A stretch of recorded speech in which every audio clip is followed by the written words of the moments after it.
Em nome do Pai, do Filho e do Espírito Santo. Amém. A graça e a paz da parte de Deus, nosso Pai e nosso Criador, o amor e a ternura e a misericórdia de Jesus Cristo, nosso irmão e Redentor, a luz e a força e a santidade do Espírito Santo Paráclito, Consolador, estejam convosco. Um bendito seja Deus que nos reuniu no amor de Cristo. Caríssimos irmãos e irmãs, sejam todos muito bem-vindos ao programa Palavra para o Teu Dia da Comunidade Lux Divina. Neste dia de segunda-feira, uma nova semana começa. Uma semana certamente com os seus desafios, com as suas problemáticas.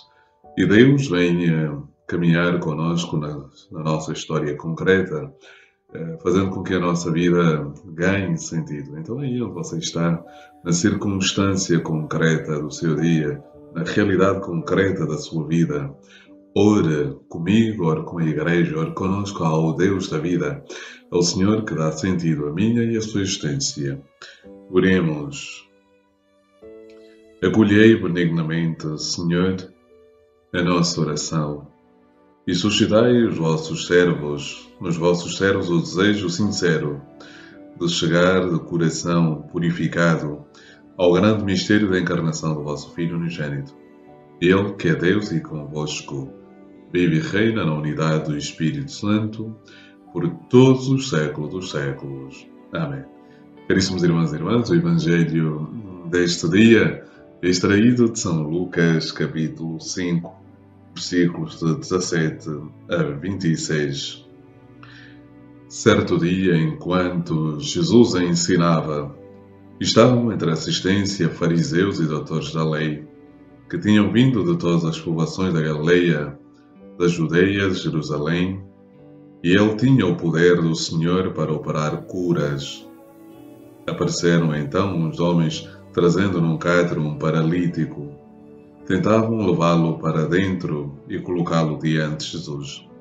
Como não encontraram modo de o introduzir por causa da multidão, subiram ao terraço e, através das telhas, desceram-no com o catre, deixando-o no meio da assistência, diante de Jesus. Ao ver a fé daquela gente, Jesus disse: Homem, os teus pecados estão perdoados.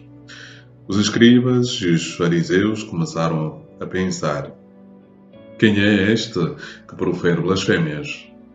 Não é só Deus que pode perdoar os pecados? Mas Jesus, que lia nos seus pensamentos, tomou a palavra e disse-lhes: que estáis a pensar nos vossos corações, que é mais fácil dizer: os teus pecados estão perdoados, ou levanta-te e anda. Pois bem, para saberdes que o Filho do Homem tem na terra o poder de perdoar os pecados, eu te ordeno, disse ele ao paralítico: levanta-te, toma a tua enxerga e vai para casa.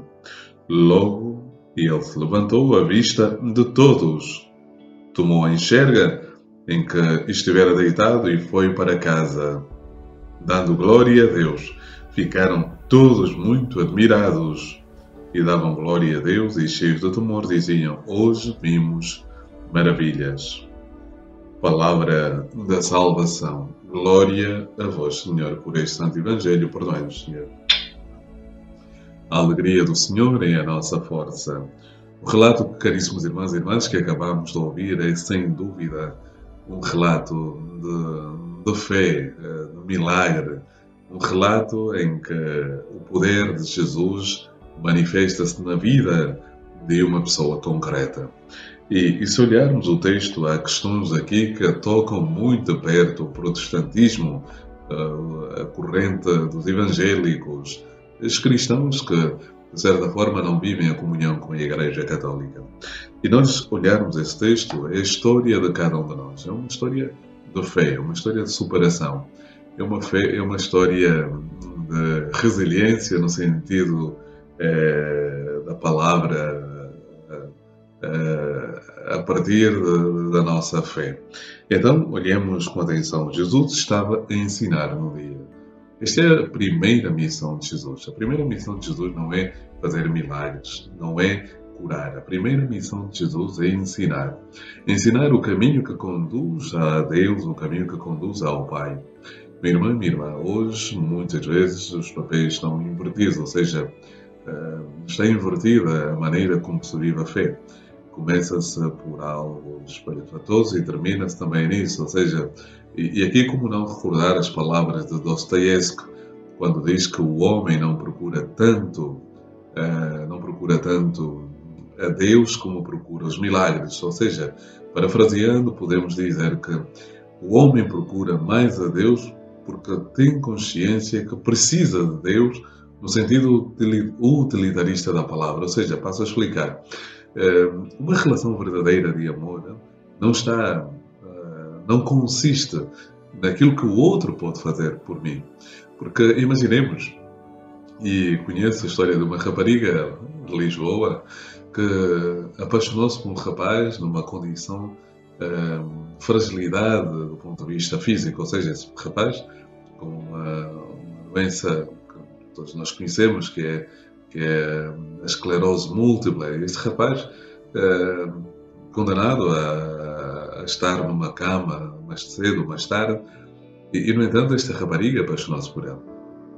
E eu penso muitas vezes exatamente nesta situação, afinal, o que é o amor? O amor não consiste no corpo esbelto que tu tens, não consiste no dinheiro, nos bens que tens, consiste realmente na pessoa que tu és. E este é o fundamento também da relação com Deus. Quando nós amamos o Senhor, não amamos por aquilo que Ele pode fazer por mim, no sentido em que eu sei que o Senhor me pode proteger, que o Senhor me pode... Não, esta não é ainda uma verdadeira relação com o autor da vida. A verdadeira relação é na gratuidade, na abertura do coração, ou seja, eu amo o Senhor porque eu amo. Ou seja, eu amo o Senhor porque primeiramente me amou. Ou seja, porque primeiramente mostrou-me o caminho do amor. Então, o ensinamento de Jesus consiste primeiramente nisso. Levar o cristão a perceber que a relação com Deus não consiste naquilo que Deus pode te dar, naquilo que Deus pode dar a cada um, mas na gratuidade, no amor, porque Ele não espera nada. E aqui vale a pena sempre recordar a oração da promessa dos escuteiros, ou a oração: Senhor Jesus, ensinai-me a ser generoso, a servir como vós o mereceis, a dar-me sem medida, a dar-me sem medida, sem esperar outra recompensa, senão saber que eu faço a vossa vontade santa. Amém. E este é o verdadeiro caminho com o autor da vida. Primeira coisa, e para irmos terminando, é o ensinamento. Temos este homem, um paralítico, ou seja, a imagem daqueles que não podem caminhar, usando aqui a interpretação, a leitura tipológica feita pelos padres da Igreja. Este homem é um homem que não pode caminhar. E quem é que não pode caminhar? Quem é o verdadeiro paralítico? Estamos neste tempo de Advento em que nós queremos caminhar com o Senhor. E dentro do Evangelho de São Lucas, o verbo caminhar, a palavra caminho, o substantivo caminho, é de uma grande importância, porque a vida com Deus é um caminho geográfico para os discípulos, mas ao mesmo tempo um caminho interior, um caminho que vai transformar a nossa vida, vai transformar a nossa existência. Portanto, se quisermos sair deste estado de letargia, estado de paralisia, estado de enfermidade psicológica, emocional, física, afetiva, é necessário abrirmos o nosso coração e deixar com que o Deus da vida ilumine todo o nosso coração, ilumine a nossa vida. Quero ainda sublinhar algo importante, para além da fé, a questão dos pecados. Por isso eu dizia logo ao início que este texto toca muito perto da experiência dos protestantes, que não acreditam que o sacerdote é capaz de curar, de libertar, de perdoar os pecados. Se formos ao Evangelho de São João, no capítulo 20, se a memória não me engana, assim de memória, Jesus diz de maneira muito clara: a quem perdoar dos pecados serão perdoados, e a quem retiver dos pecados serão retidos. Portanto, meu irmão, minha irmã, o tempo de Advento é também um tempo de aproveitarmos a graça do Senhor que se derrama abundantemente sobre as nossas vidas e implorar deste modo a sua presença, a sua o seu afeto, a sua força nas nossas vidas. Meu irmão, a alegria do Senhor é a nossa força. Duas palavras importantes, sublinhei desse texto que podíamos abordar longamente, mas duas palavras importantes. Saber que o ensino que Jesus faz aos discípulos é o primeiro passo para chegarmos a uma relação autêntica com Deus. O milagre será apenas consequência de quem já acredita em Deus. E segundo, e não menos importante, é a questão do pecado que pôde ser perdoado pelo sacerdote porque recebeu esta graça do Senhor. O Senhor esteja convosco, Ele está no meio de nós. Por intercessão da bem-aventurada Virgem Maria, abençoe-vos Deus Todo-Poderoso, o Pai, o Filho e o Espírito Santo. Amém. Um abraço fraterno em Cristo Jesus. Com ânimo, estamos no tempo do Advento e um tempo de graça. Amém.